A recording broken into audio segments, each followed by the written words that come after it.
Assalamualaikum warahmatullahi wabarakatuh. Waalaikumsalam warahmatullahi wabarakatuh. Bismillahirrahmanirrahim. Alhamdulillahirabbil alamin wa bihi nasta'in ala umuri dunya waddin wa ala alihi washabbihi ajmain. Alhamdulillah para jamaah yang saya muliakan, pada siang ini kita sudah berada di ruangan yang mau tidak mau kita harus manfaatkan sebagai tempat yang mempunyai nilai ibadah. Di sini sudah ada rekan kita, sahabat kita yang namanya Lida dari Aceh ya. Kemudian ada juga Hadis dari Bogor ya. Kemudian Pak Anton dari Tasik. Dan rekan-rekan yang berkumpul di Darussalam, kita akan tunggu sampai kita jalan. Nah, kali ini kita akan berbicara mengenai hal-hal yang terkait dengan rukun Islam. Kita seringkali ketika ngomong rukun Islam hafal. Rukun Islam ada 5 kan ya. Yang pertama syahadat atau syahadatain, yang kedua salat, yang ketiga puasa, yang keempat zakat, yang kelima naik haji. Nah, ini sudah hafal dari kecil pun kita semua. Tetapi kadangkala kita hanya paham berikutnya itu ketika melaksanakannya saja. Jadi kalaupun boleh saya tanya ke Pak Hilda sama Pak Adis, kapan memulai syahadat sebenarnya? Tidak tahu kan? Pak Ray tahu nggak kapan mulai syahadat? Orang tahu bahwa syahadat itu katanya bahkan itu dijadikan sebagai media untuk masuknya seseorang masuk ke dalam Islam, kan begitu ya?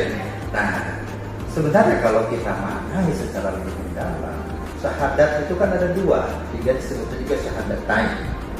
Yang pertama asyhadu alla ilaha illallah wa asyhadu anna muhammadar rasulullah. Kalau seandainya kita pahami lebih mendalam, kalimat syahadatain ini sangat luar biasa dasar.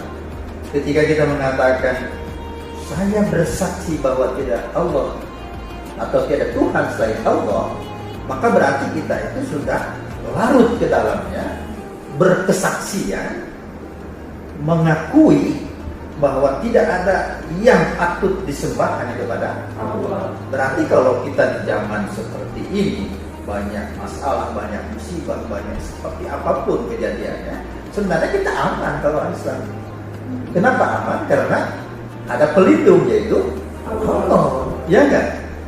Berarti refleksinya kepada kita, pernahkah kita gelisah? Jangan-jangan sering kita gelisah. Pernahkah kita ketakutan? Sering. Pernahkah kita punya masalah yang sampai akhirnya berlarut-larut masalah itu tidak pernah kita temukan? Dan jangan-jangan lupa kepada Allah. Bahwa sebenarnya kalau kita sudah bersaksi bahwa Allah adalah segala-galanya, maka kita aman. Hanya orang Islam ketika masuk dengan syahadat pertamanya yang disebut dengan kalimat tauhid atau uluhiyah atau tahlil, maka aman sebenarnya. Nah, itu tinggal refleksi. Yang kedua, ketika kita juga melaksanakan atau menyaksikan dan bersaksi bahwa tidak ada nabi kecuali Muhammad SAW atau tidak ada Rasul sebagai utusannya itu Nabi Muhammad SAW, maka kita sudah dijamin kehidupan di dunia itu kalau kita taat dan turut kepada ajaran Nabi Muhammad SAW. Nah, jangan jauh-jauh ketika kita percaya kepada Nabi Muhammad dan kepada ajarannya, maka ingat sifat Nabi Muhammad. Sifat Nabi Muhammad itu yang pertama adalah sidik. Sidik itu bahasa Indonesianya adalah jujur. Nah, orang sekarang cenderung jujur atau tidak? Ya, mungkin jujur pada orang lain bisa ya, tapi jujur pada diri sendiri belum tentu. Siti. Nah, Nabi Muhammad mengajarkan kepada umatnya jujur, pegang kejujuran, pegang sesuatu yang baik. Itu yang pertama. Mungkin kita sulit mengikuti jujur sebagai Nabi Muhammad, tetapi kita harus punya niat untuk berlaku jujur. Yang kedua, amanah. Amanah itu terpercaya. Kalau kita diberi kepercayaan, diberi sesuatu, maka harus dijadikan amanah, apalagi agama. Ya atau tidak? Ya kan? Nah, sekarang ini kecenderungan orang biasanya memegang amanah atau hianat. Khianah itu tidak lagi beramanah gitu. Mungkin kecenderungannya banyak yang khianah ya. Nah, yang kedua ini amanah. Yang ketiga adalah tablik, menyampaikan, menasehati ya. Orang kecenderungan sekarang dinasehati malah balik menasehati. Apalagi dengan suami istri, kecuali dengan pacarnya kali ya. Kalau pacar itu dinasehatin, ikut aja. Karena kalau tidak ikut nanti malah bubar. Nah itu kita ini sekarang sebenarnya diberi media untuk saling menasehati. Agamanya sudah ada, ajarannya sudah jelas dan segala macam. Tetapi seringkali tidak terjadi sesuatu yang positif. Nah yang keempat adalah patona. Patona itu kepintaran, kecerdasan. Lalu kalau sudah punya sifat kejujuran, kebaikan, amanah, mau saling menasehati, maka otomatis akumulasinya menjadi sebuah kepintaran pada orang.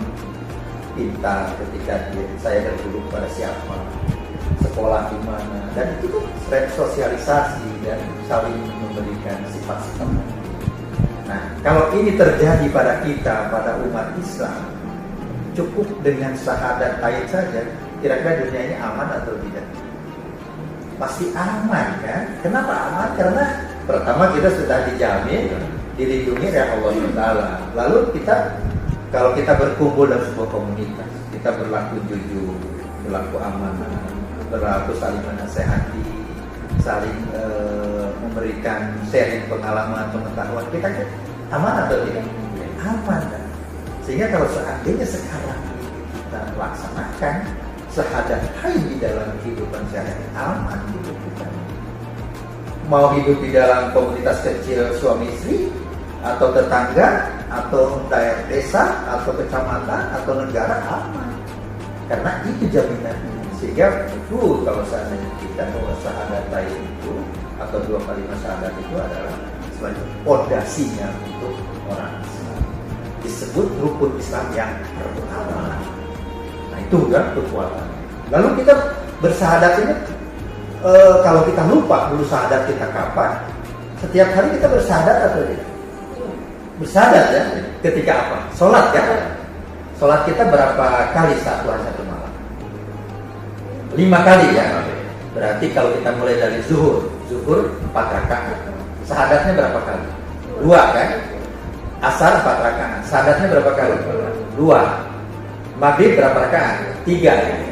Berapa syahadatnya? 2. Berarti sudah 6. Kemudian ditambah lagi yang namanya isya 4 rakaat, 2 kali salam, berarti 2 tambah syahadat lagi 2. Berarti sudah 6 tambah 2 ya.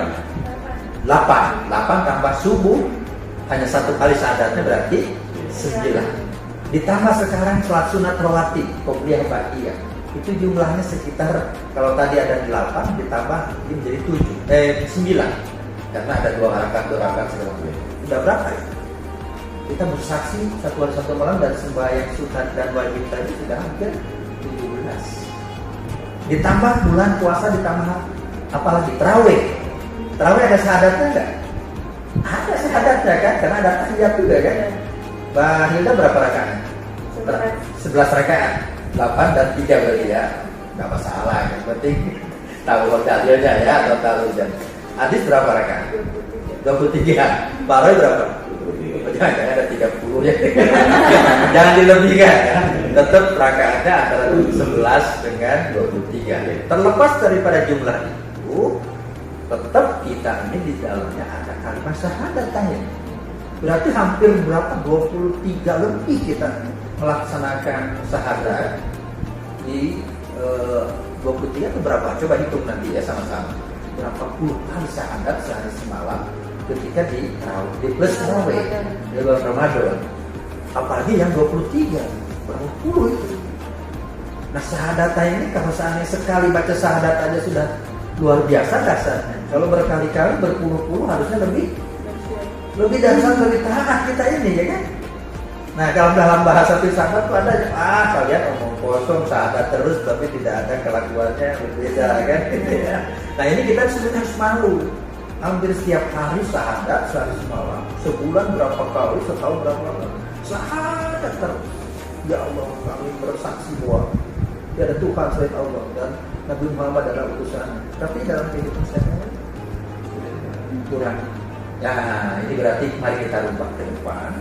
Syahadat itu bukan hanya dibaca di waktu sholat, baik wajib maupun sunat, tetapi kita hayati untuk supaya jadi fondasi kekuatan keislaman kita. Oleh karena itu mungkin nanti ke depan masih ada waktu syahadat, begitu macam syahadat di dalam karya asyhadu an la ilaha illallah wa asyhadu anna rasulullah itu langsung dihayati sampai akhirnya terbayang apa yang dilakukan. Kemudian baru sholat pun akan berdepan. Dan begitu ya. Jadi terima kasih, ini pada siang ini kita sudah bercerita tentang atau membahas tentang syahadat tentang begitu dahsyat. Dan silakan nanti Mbak Hilda, Mbak Adis, Mas Anton untuk terus mengkaji lebih dalam tentang makna dan pelaksanaan. Itu ya. Ada yang ditanyakan? Kalau tidak ada jangan dipaksa. Lahir batin. Ya baik, kalau begitu kita cukupkan saja dulu untuk pertemuan pada siang ini. Mohon maaf jika ada kekurangan, dan kepada para majlis taklim dimanapun berada, mari kita sikapi ilmu tentang bagaimana menyikapi golongan masyarakat. Wabillahi taufiq wal hidayah. Wassalamualaikum warahmatullahi wabarakatuh. Waalaikumsalam warahmatullahi wabarakatuh.